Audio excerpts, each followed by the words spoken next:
The girl who couldn't play the sun was low in the sky, casting orange light across the ruins of the old alien city. Dust floated through the air, soft and golden, in the middle of what used to be a playground. A small alien girl sat on a broken bench. Her name was Era. She looked about 12 in human years, with pale blue skin, large dark eyes, and a face that was always quiet, always thinking. Her legs were not like the others. They were made of metal, rusted, heavy, and slow. They clicked and groaned every time she tried to move around her. Other alien children laughed and shouted as they played energy ball. The ball floated and glowed, flying in the air like a small star. Players jumped, dashed, spun through the air with glowing shoes and smooth mechanical moves. But Era just sat there, watching, saying nothing. She had tried once to join, but she had fallen hard. The other kids had laughed, not in a cruel way, just the way kids sometimes do when they don't understand pain. After that, Era stopped trying. On the edge of the playground, a human man worked in a small repair shop made from old ship parts. His name was Jake Carter. He was tall, wore a dusty brown coat, and had rough hands from years of fixing machines. He wasn't from this planet, but he had lived here for a long time. Jake looked up from his bench, holding a metal tool in one hand. He saw Era sitting alone, eyes locked on the game, not blinking, not smiling. She whispered to herself, voice low but clear, "Sorry, sir, I can't play ball." Jake heard it. He didn't say anything. He just looked at her. Looked. There was something in her voice, something that stuck in his mind like an old memory. Back inside his workshop, Jake sat down and opened a dusty box. Inside were blueprints, tools, and parts that hadn't been touched in years. He pulled out a worn sketch, an old design of something he had once tried to build. Not just a leg, a game. Leg built for speed, balance, and flight. Jake stared at the design, then looked out the window at Era again. Maybe, just maybe, he whispered. That night, Era went home to a quiet metal apartment. Her guardians were busy, always working in the deep mines. She had dinner alone, then sat by the window. Looking at the stars, she imagined flying through the sky like the players in the game. She imagined the ball in her hands, the crowd cheering. But when she looked down at her legs, the dream faded. The next day, Jake waited near the playground, holding a small box, when Era passed by. He called out, "Hey, kid." Era stopped, a little scared. She didn't know this human well, only that he fixed things. "I saw you watching the game," Jake said. "You like it?" Era looked down. "Yes," she said, "but I can't play." Jake nodded slowly. "Maybe not yet," he said. "But what if I told you I could help?" Era frowned. "You can't fix me," she said quietly. "My legs are broken." Jake smiled, but gently. "Machines break. That's true," he said. "But they can also be rebuilt." He opened the box and showed her a small, glowing part. It was shaped like a knee joint, smooth and light, not factory-made, handcrafted. "I used to build legs for soldiers," Jake said. "But these are different. Built for play, not war." Era looked at the part, not sure what to think. No one had ever offered her something like this before. "I don't have credits," she said. "I can't pay. I don't want money," Jake replied. "I just want to see you play." Era looked up, eyes wide. Something warm lit up inside her chest. Small spark of hope. But far above them, a dark round eye blinked. A hidden surveillance drone was watching. Inside a cold government office, a figure watched the screen. They didn't like what they saw. Unauthorized tech sharing between human and alien. The voice said, "Keep monitoring them." Back at the shop, Jake gave Era the part and said, "If you want more, come tomorrow. I'll teach you how to move." Era nodded, still unsure. But her fingers held tightly to the part, like it was the first piece of her future. As the night came and the stars lit the sky, Jake went back into his shop. He looked at the old designs, then started drawing something new, something better. He didn't know why he was helping this girl, but deep down, he felt that this was important. And Era, sitting on her small bed, stared at the glowing part in her hand for the first time. In her life, she dared to hope. She whispered to herself, "Maybe I can play." The human mechanic's secret: the morning air was colder than usual. Gray clouds floated above the old city like heavy blankets. Era walked slowly to the mechanic's shop, holding the small glowing part close to her chest. She didn't know if she was ready, but something inside her said she had to try. Jake Carter was already awake, working at his bench. Wires, tools, and metal parts were spread out across the table. He looked up when he saw her and smiled. "You came," he said. Era gave a small nod. "I want to try," she replied softly. Jake opened a box beside him and pulled out two long, sleek leg pieces. They were dark silver, with smooth curves and tiny blue lights that pulsed like a heartbeat. "These are just prototypes," he said. "Lighter than your current legs, more flexible too. They won't make you wind, but they'll help you move." Era stared at them in silence. No one had ever made something just for her. No one had even asked what she needed. Jake led her inside the back room of the workshop. There was a padded seat and a mirror. He helped her remove her old mechanical legs, heavy, rusted, and full of broken wires. She felt nervous, even a little ashamed. Jake noticed and said gently, "Machines break. That doesn't mean they're worthless." He carefully attached the new legs to her, checked the wires, tested the balance. Then he stepped back. "Stand," he said. Era took a deep breath, then pushed herself up. The new legs responded fast, smooth, almost like they were alive. She took one step, then another. She smiled.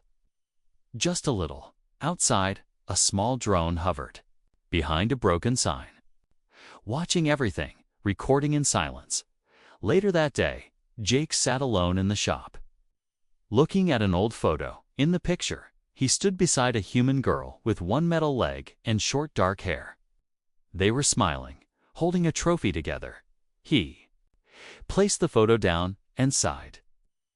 That girl, his daughter, had died years ago during the Mars Games bombing. She had been the first child to win a game with artificial limbs.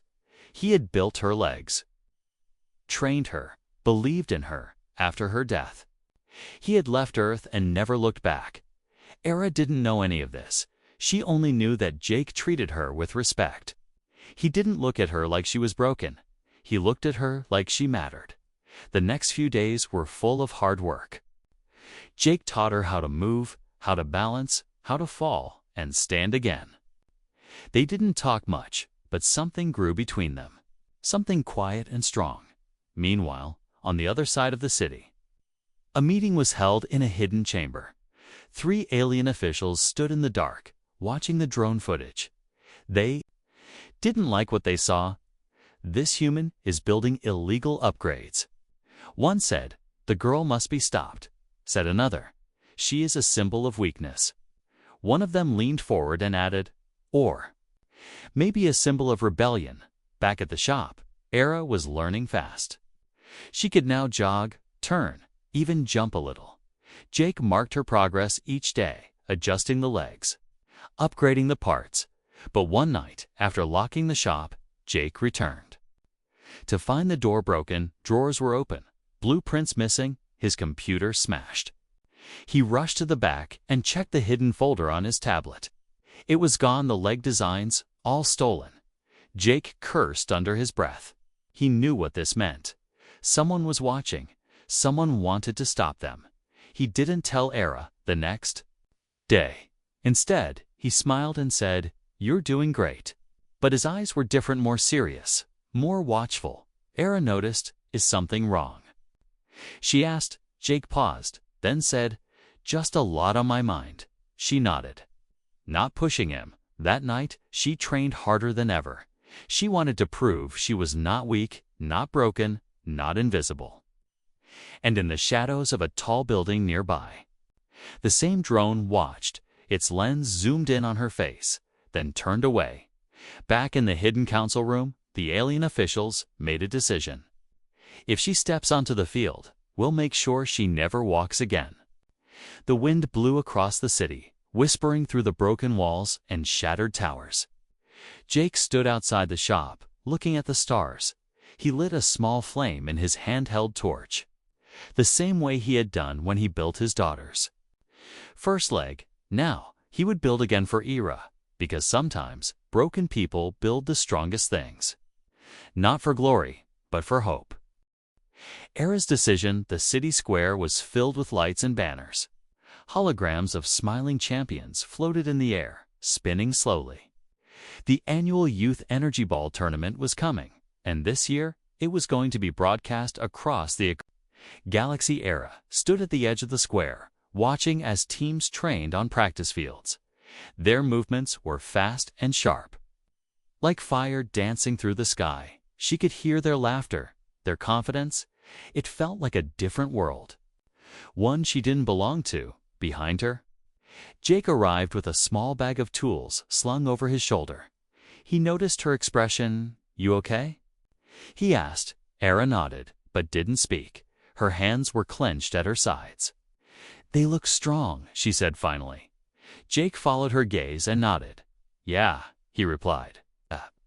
But strength isn't just muscles and speed. Sometimes it's in the choice to keep going." Era didn't respond. She had been training every day for weeks now. She had fallen more times than she could count. But she had always gotten up. That night, she found an envelope outside her small apartment door. It had no name, just a golden stamp from the Galactic Youth Sports Council. Her heart beat fast as she opened it. Inside was a message. "You are invited to observe the Interplanetary Games, as a guest, not a participant. Thank you for your interest." Era stared at the letter. Her breath caught in her throat. Observe. Not play, not try out. Just sit and watch. Like always, she crumpled the letter and sat on her bed. The glowing parts Jake had given her lay neatly in a box nearby. She looked at them, then looked away. The next morning, she didn't go to training. Jake waited, but she never came. By evening, he knocked on her door. When Era opened it, her eyes were red, her voice tired. "They don't want me," she said. Jake looked at her quietly for a moment, then sat down beside her. "Do you remember what I told you the first day?" he asked. Era nodded slowly. "Machines break," she said, "but they can be rebuilt." Jake gave a soft smile. "And so can dreams." Era looked down at her hands. "What's the point?" "Oh," she whispered. "They'll never let someone like me play." Jake reached into his coat and pulled out a small, flat device. He tapped the screen and showed her a name. It was Herzara 7. Under it was a tag, human-sponsored wildcard entry. Her eyes widened. "What is this?" she asked. "It's a loophole," Jake said. "Each year, humans are allowed one wildcard entry for someone who isn't from Earth. No one's ever used it, until now." Era's mouth opened, but no words came out. "But there's a condition," Jake added. "You'll have to win a pre-game challenge, one-on against the captain of the local team." Era's eyes widened. "Captain Tovin," she whispered. "He's the fastest player on this planet." Jake nodded. "You'll face him tomorrow." Era stood up, began to pace the room. Her thoughts raced faster than her feet. She could barely imagine being on the same field as Tovin. "What if I lose?" she asked. Jake stood too. "Then you lose," he said calmly. "But at least you tried." The words sank into her like water in dry soil. She had never been given a choice before, never been invited, never been seen, and now someone was giving her a door. All she had to do was walk through it. That night, she stood in front of her mirror. She looked at her reflection, the silver legs, the sharp eyes, the fear in her chest. Then she whispered to herself, "I am not broken." The next morning, the arena lights were bright. and the seats half full. It was only a practice match, not a real game, but cameras hovered in the air. Tovin stood at the center of the field, tall and proud, with glowing gear and a grin on his face. When Era stepped onto the field, whispers moved through the crowd. Some were confused, some surprised, a few laughed, but she didn't look at them. She looked at the ball, then at Tovin, then at Jake, standing by the sideline with his arms crossed. Watching, the judge raised a hand. Challenge begins in 3, 2, 1. The ball lifted into the air, spinning with power. Era ran. She didn't fly. Not yet, but she moved faster than she ever had. And for the first time in her life, the crowd watched her. Not with pity, but with curiosity. The challenge had begun, and Era had made her decision. Training begins. The crowd went quiet as Era dashed toward the energy ball. She wasn't as fast as Tovin, not even close. But her legs moved smooth and strong, a rhythm built from weeks of pain, failure, and rising again. Tovin smirked as he spun through the air and took the ball with ease. In one move, he launched it at the goal and scored. The scoreboard flashed, 1-0. Era stood still, breathing hard. Her legs didn't hurt, but her pride did. Jake watched. From the sidelines, arms crossed, eyes focused only on her. He wasn't looking for victory. He was watching for heart. The challenge lasted 5 minutes. Era lost 5-1, but in the final minute, she managed to steal the ball, spin, and shoot. It was a clean score. The crowd gasped. Then clapped, a soft sound, but real. After the game, Tovin walked past her with a laugh. "You've got fight," he said, "but this league eats fighters." Alive Era didn't reply. She looked down at her legs, then over at Jake. He gave her a single nod, the kind that meant, "Good job. Now let's work harder." That night, she didn't sleep. She kept hearing the crowd. The sound of the ball, the speed of Tovin's movements. She wanted to move like that. She wanted to win. The next morning, before the sun rose, she knocked on Jake's shop door. "I'm ready," she said. Jake didn't ask what she meant. He just opened the door and said, "Then we start now." Jake led her to an old space dock outside the city. The roof was broken, the floor dusty, but there was enough space to train. He placed 4 glowing orbs on the ground, each hovering a few inches off the floor. "Your body knows how to run," he said. "But now we teach it how to react, how to adapt, and how to fly." The orbs floated in a circle, then zipped around the dock in random patterns. "Catch them," Jake said simply. Ara ran, jumped, missed, fell. She stood, ran again, missed again. Hours passed. She sweat, stumbled, pushed through pain. Jake didn't shout. He gave small advice, small tools. He upgraded her joints mid-practice, adjusted sensors in her boots, tightened straps. Each day they returned. Each day, Era got faster. She learned to trust her new legs like real limbs. At night, she collapsed into bed with aching muscles and burning lungs. But she never skipped a session. Not once. Word of her training began to spread. People whispered about the alien girl with machine legs. Some mocked her, some cheered for her, but everyone was watching. Inside a dark chamber beneath the Alien Council Tower, the officials were not pleased. "She's getting stronger," said one. "The people are beginning to support her," said another. "She is not one of us," said the oldest. "She was not chosen. She was built. A decision was made." One of them reached for a communicator. "Send the agent," he said. "Make it look like an accident." Back at the space dock, Jake was preparing a new test-a-wall-run drill using gravity plates. As he calibrated the field, Era stood by the open gate, sipping water. She didn't see the shadow move, didn't hear the small sound of metal touching stone, but Jake did. His ears caught it too sharp. To clean, he turned fast and shouted, "Era, down!" A small spike dart shot through the air, missing her head by inches. It hit the wall and sparked. Leaving a black mark, Era dropped to the ground, eyes wide.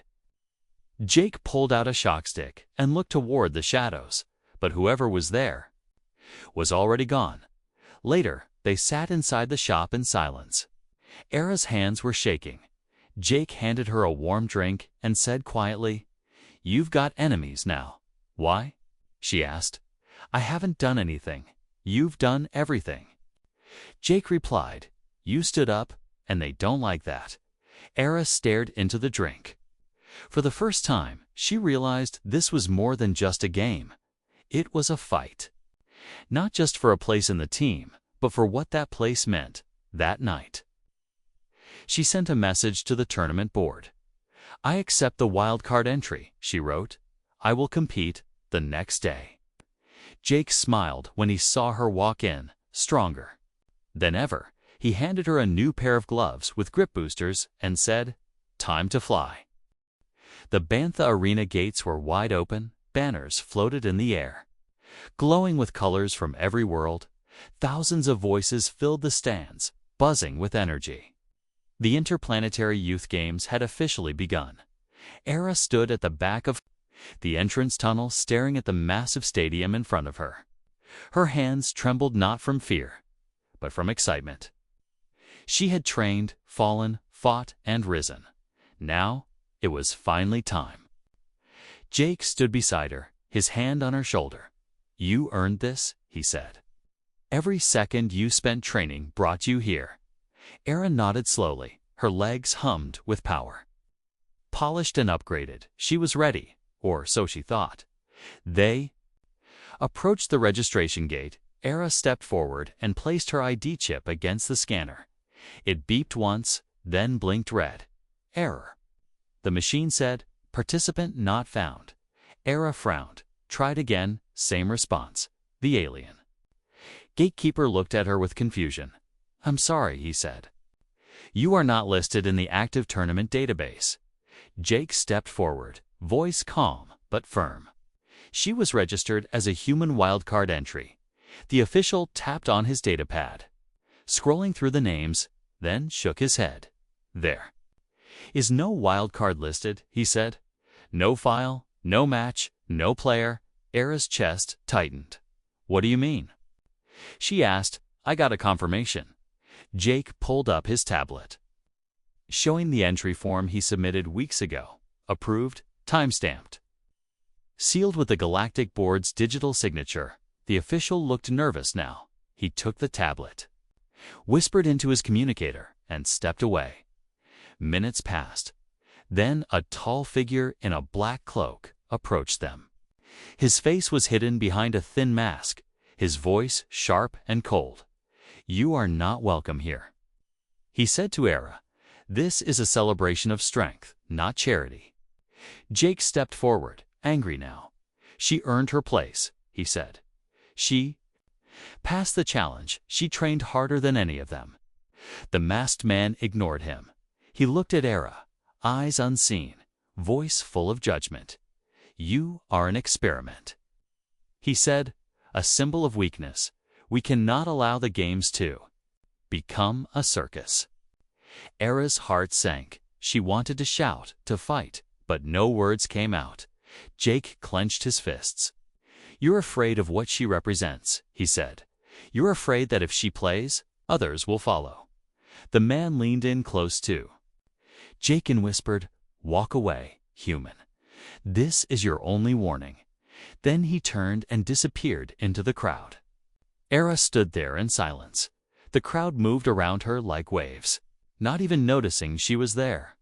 Once again, she had been erased. That night, Era sat alone on the roof of Jake's workshop. The lights of the stadium blinked in the distance. She could hear the crowd cheering, but none of those cheers were for her. Jake joined her with 2 cups of hot tea. He handed one to her and sat down quietly. "You okay?" he asked. Era didn't answer at first. Then she said softly, "I thought I belonged." Jake looked at her, his voice low. "You do," he said. "They just don't know it yet." Era's hands tightened around the cup. "I don't want To watch from the sidelines, she said. I want to play. Jake stared out at the city lights. Then he opened his tablet and pulled up a private file. Inside was a backup plan, something he never thought he'd need. Era, he said, there's one more way in. She looked at him, confused. Jake explained, there's a law created decades ago by Earth, he said. If a player is unfairly banned, they can issue a public skill challenge, one match, live streamed. With a certified opponent, if you win, the public decides your place.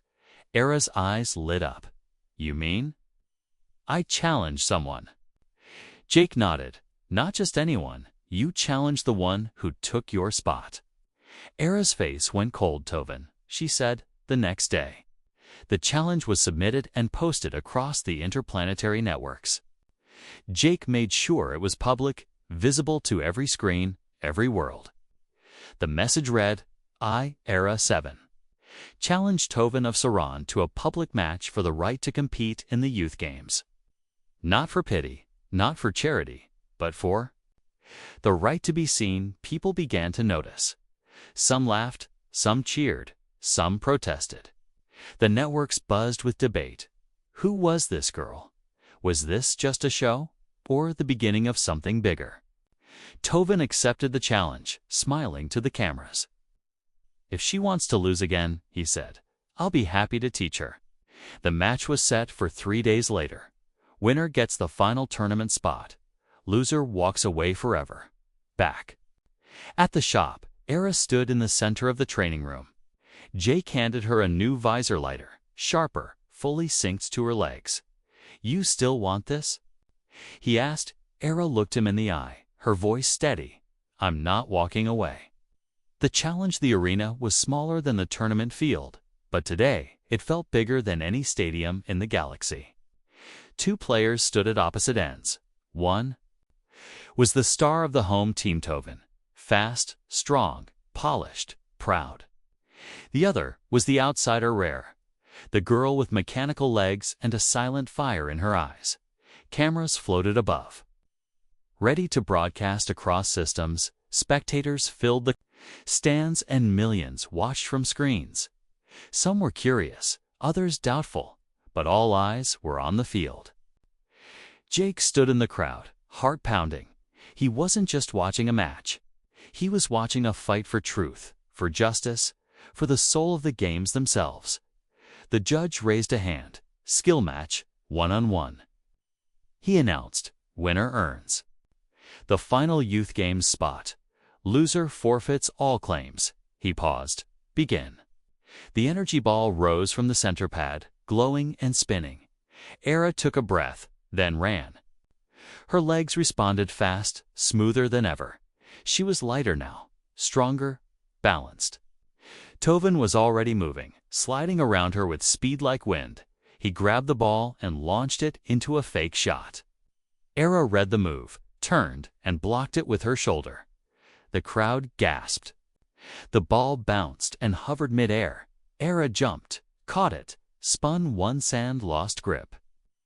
Tovin smirked and snatched it from her hand. He scored, 1-0. Era landed hard on the floor. Her visor blinked red from impact. Jake's voice buzzed in her ear through the earpiece. Breathe. Adjust your stance, he said. You've seen his moves before. Era nodded. This time, she didn't rush.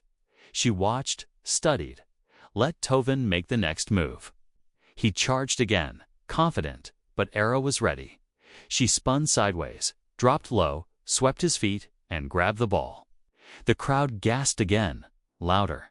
Now, she raced to the goal line, dodging Tovin's reach, jumped, twisted midair, and shot 1-1. The crowd erupted into cheers. People were no longer watching out of curiosity. They were rooting for her. Tovin's face changed. He was no longer smiling. He was angry. He attacked with speed and strength. Playing rough, he pushed Era hard. She stumbled. One of her legs sparked. Jake's voice came through, calm but urgent. Right joint damaged. Switch to manual balance. Era didn't panic. she changed her stance, using her left leg to support her weight. Her breath was heavy now, her arms shaking, but her eyes still focused. She blocked the next shot, then another, then another. The timer ticked down, only 1 minute left. 1-1, the judge called out. Next score wins. The ball dropped between them. Both players charged. They collided mid-air metal. And muscle, speed, and will, Era felt pain shoot through her side. Her leg gave a sharp jolt. Tovin grabbed the ball and turned, ready to end it, but Era's hand shot out. Grabbing his wrist, he paused, surprised by her grip. She looked into his eyes and said softly, "You can't break what's already rebuilt." Then she kicked off the wall, twisted around him, and took the ball. 10 seconds, she ran, limping. But fast, the goal came closer. She leapt just like Jake had taught her. Mid-air, her legs sparked again. The screen went white. The camera zoomed in on the goal. Score, 2-1. Silence. Then the crowd roared like thunder. Era landed hard and rolled to a stop, her leg fully shut down. Smoking slightly, she lay on the floor, breathing hard, staring at the ceiling. Tovin stood at the far end, stunned. He had lost, not to a machine, but to a fighter. Jake ran onto the field and knelt beside her. "You did it," he said. Era smiled weakly. "I'm tired," she whispered. "You earned your place," Jake said. "And no one can take it now." The judge walked onto the field and raised his voice. By public challenge law, the winner Era 70s granted official entry into the Interplanetary Youth Games. The crowd clapped, cheered, shouted her name. Some cried, some raised signs that said, "Let her play." Others whispered, "She's the beginning." Somewhere far above, inside a dark viewing room, the masked officials watched the screen. "She won," said one. "She has the people now," said another. The oldest official didn't speak. He stared at her frozen image on the screen, then said, "She must be watched. She is more than a player." That night, Era sat in the workshop, her leg open and sparking while Jake repaired it. The trophy from the challenge match sat on the table beside her. She reached out and touched it, then looked at Jake. "What happens now?" she asked. Jake didn't answer right away. He looked out the window where ships lit the sky in slow orbits. Then he said, "Now, the real game begins." Rise of the Broken Star, the main stadium shimmered under bright lights. Banners floated high. Music echoed from every corner. This was the final round of the Interplanetary Youth Games. 12 teams from 12 planets had made it this far. And standing among them, dressed in silver and blue, was Era. Her legs had been repaired, polished, and tuned for performance. But more importantly, her spirit had never been stronger. The girl who once whispered, "I can't play," was now one of the galaxy's most watched players. Jake stood by the engineering bay, arms crossed, watching the pre-game interviews. Reporters were talking about her. Some praised her courage. Others still called her a special case, but no one could deny she had earned her place. Tovin, now her teammate, stood nearby. He hadn't spoken much since the challenge match, but before the first game began. He walked over to her and said, "I was wrong about you. You don't just belong, you lead." Era nodded, not with pride, but with quiet understanding. The game was no longer about proving herself. It was about playing, growing, and standing. For everyone who had been left behind, the first match began. Fast, rough, sharp. Era didn't dominate, but she moved with purpose. She passed, dodged, scored, defended. And every time she fell, she rose again. One by one, the other teams fell behind. Her team advanced, then the semifinals, then the final match, Earth versus Siron. Era stood at the center of the field, surrounded by sound, light, pressure, but in her mind, she remembered a quiet day, sitting alone on a broken bench. and the sound of a human voice saying, "Machines break, but they can be rebuilt." The game was tied. Last minute, Tovin had the ball, but two defenders closed in. He glanced at Arusha second, then passed it to her. She caught it, turned, and saw the open goal. She jumped this time without fear. Mid-air, her leg made a sharp sound, but she pushed through. The ball left her hands like a comet. Score. Victory! The crowd exploded into cheers. Her name filled the stadium, then echoed across news feeds. Screens and stars. AI, RA7. Jake watched with pride. He didn't cheer. He simply closed his eyes for a moment, thinking of his daughter. He had built legs once for her. Now he had built hope for another. After the game, Era stood on the podium with her team. A gold medal was placed around her neck. She didn't smile wide or wave. She just looked into the cameras and said softly, "This is for every kid who was told they couldn't." That sentence went viral across planets. People began to talk. Disabled children, forgotten players, hidden dreamers, suddenly. They all had someone who looked like them. Later that night, as the city celebrated, Jake and Era sat on the roof of the old workshop. The trophy sat between them, glowing quietly. "You did it," Jake said. Era looked up at the stars. "No," she replied, "we did it." They sat in silence for a while, then a small drone floated toward them. Dropping a sealed envelope, Jake caught it and opened it carefully. Inside was a black card with golden edges. There was no name, no logo, just a message. "She is the one. The prophecy has begun." Jake froze. He showed the card to Era. "What does it mean?" she asked. Jake didn't answer. He looked up at the stars again, then said quietly, "There's more coming. Bigger than games, bigger than us, far above, on a hidden moon."